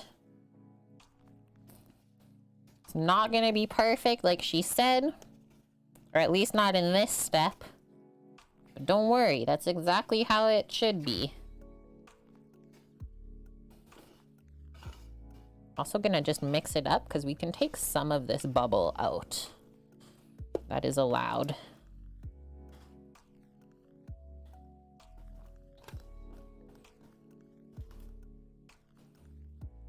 There we go.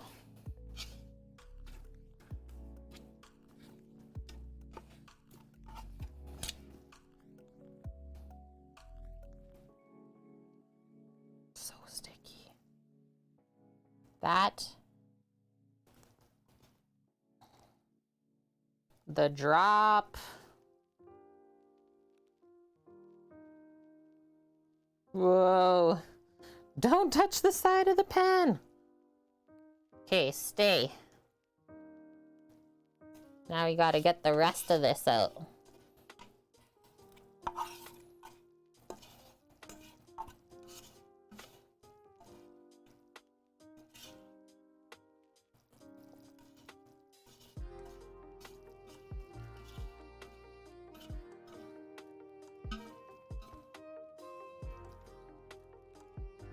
Obviously, before we shape this or divide it, before we divide this, we just have to shape it a little bit.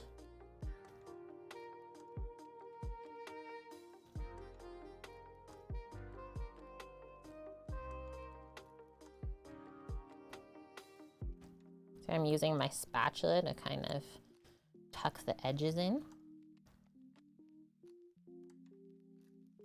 It actually worked so good. And it is not, I'm gonna use the word sploot. It's not like splooting out as much as I thought it would when we poured this on. But it has more structure than I thought, which is amazing.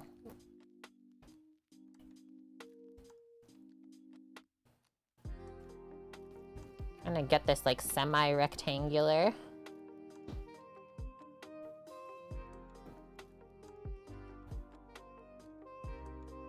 Okay. Holding on to the spatula, I'm also gonna do a sprinkle of flour over the top of these before we even divide.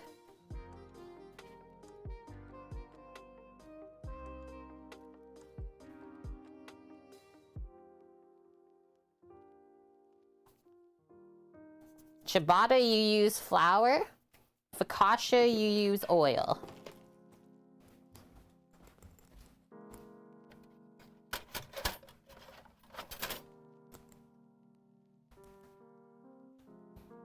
Basically gonna go down the center, cut, and then kind of push to the side.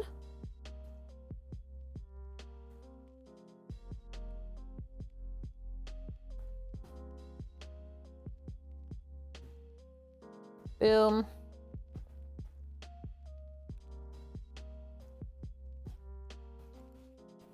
And then from here, just kind of move it over with your bench scraper. Get it under there, pick it up, pull it over. That actually worked so good.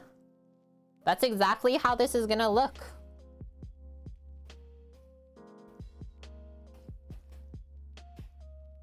Rather than doing small buns, we're gonna do some sandwich loaves. Sam dies as soon as he walks out here.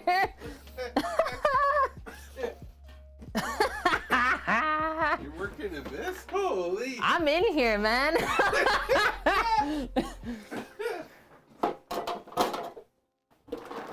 Chemical warfare to my own self. Straight up.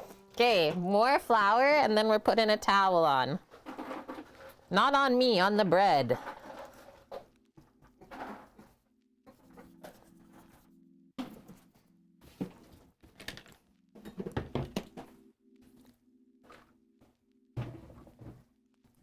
That's nice, Bonk. The winds have finally died down there. The vinegar reduced by about half already, so we're getting there.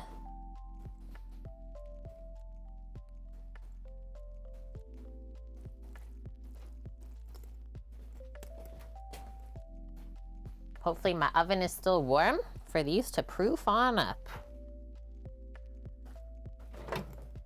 Not quite again. We left it all out, but first, while I reheat it, I'm not gonna put the dough in. I learned from last time. So we're finally getting there. Proof 2 hours. We actually did 1.5 hours and I was happy with that. She said 1.5 to 2. Always check the smaller time. Divide into 2, complete.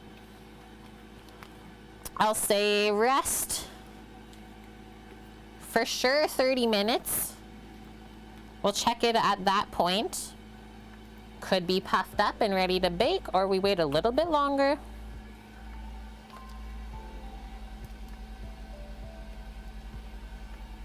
You've been playing some games?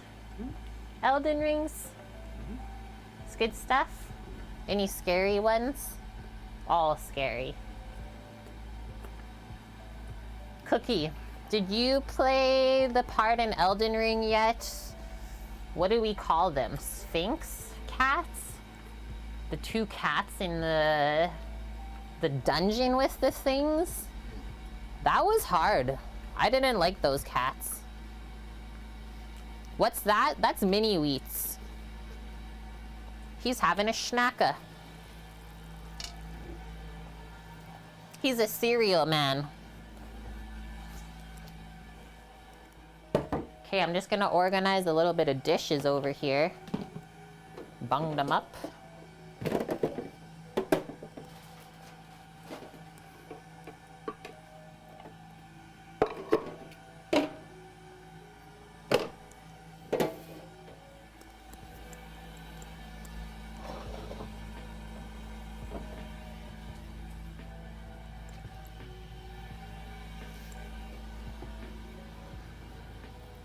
Oh, we're getting bubbles. We're getting bubbles in the vinegar. I'll bring that up in a moment. Forget what they're called. Almost at end game. Just haven't finished it yet. Took some time away. Sweet. Perfect. Perfect little warm chamber. So say bye. Bye for 30 minutes.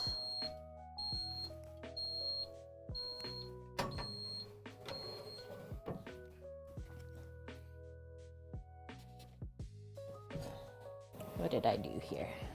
There we go.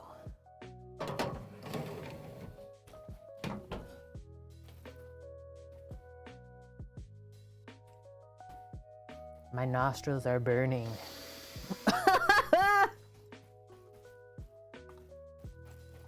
This is why.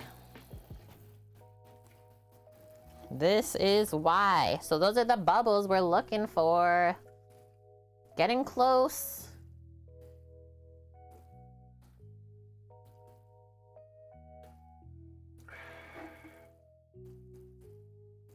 Those are the ones. And this is good drizzled on lots of stuff too. Good for cheese boards, charcuterie boards. Some people do what, balsamic drizzle on prosciutto and melon. Salads, good one, cookie.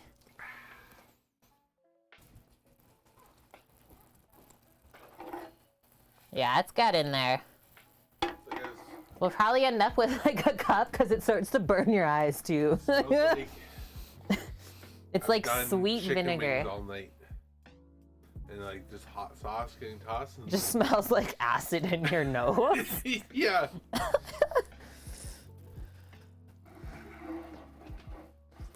Good on a caprese salad, if you will.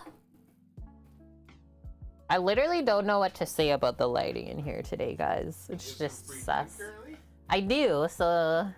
Maybe you should show them the box that you got this week. Guys, oh, you got two. We got a box in. You didn't post it, right? You didn't post the one? Nope. Samo didn't post any of them. Sometimes he gets too excited. Okay, we can have a show and tell. So while that keeps going, we have 30 minutes on the bread anyways. Hi, Weasel. How are you? Welcome. First one. Doop, doop, doo. It's purple. Where could that be from? This box. Cookie's like, what the heck? Never seen anyone. This box is from Twitch Women's Alliance. So I am part of the Women's Alliance with Twitch. This is something that they started like just over a year ago now. And they just approached a bunch of female creators on the platform to join this alliance and like help each other out, do collab stuff like that. I will be honest, I've not fully committed myself to that yet. I don't know why, but it is something I want to do in the future. And yeah, they sent this box to just say thanks for being an awesome woman creator on the platform.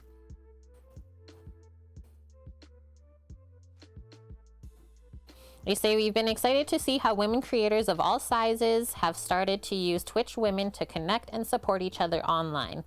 Let's continue the celebration. Encloses a gift to show our appreciation and support. We've put together a creator wellness kit that includes a coloring book, tea infuser, and a backpack from Flip and Tumble, a woman-owned business. We are so grateful for the creativity and community you have built on Twitch, and we're excited to see how you continue bringing people together and shaping the future of entertainment. Love, Twitch. Isn't that cool? So let's do this. We already unpacked it a little bit because I got too excited. This was the iced tea infuser bottle, which is actually so cool. I've never used anything like this before, but it's got like hashtag Twitch Women, and then put your tea inside of there, infuse it. Oh, and it even says Twitch on the other side.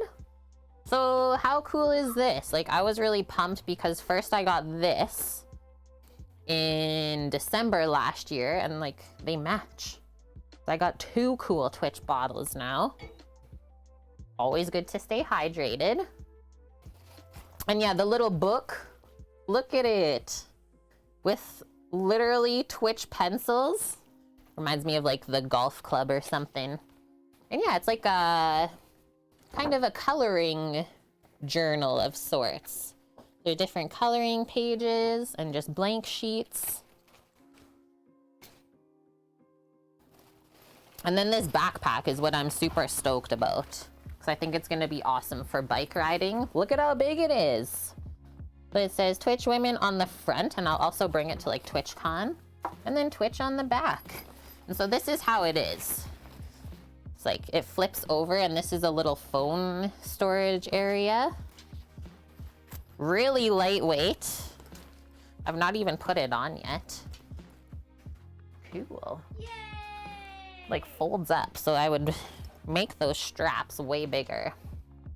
Feisty, thank you. Here's some bits for TwitchCon, they say. Thank you for the 500 bits, friend.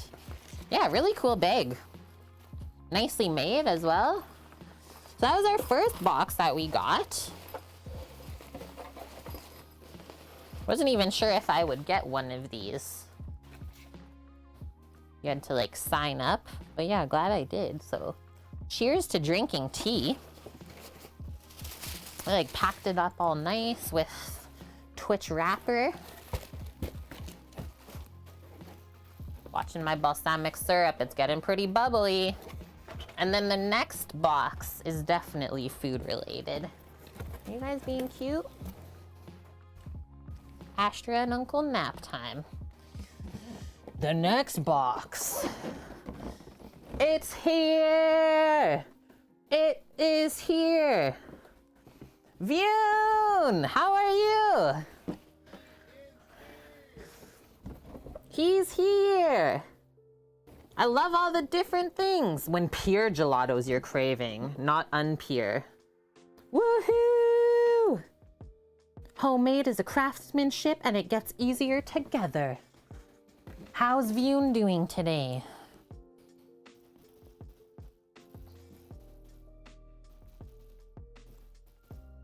Watching my vinegar. You're doing so well. I'm happy to hear it, man. Sounds like you're doing better than the last time we chatted, and I love it. Everything takes time, just a little at a time. So Incarcerum has been around in Sweden since 1940, it says on the package.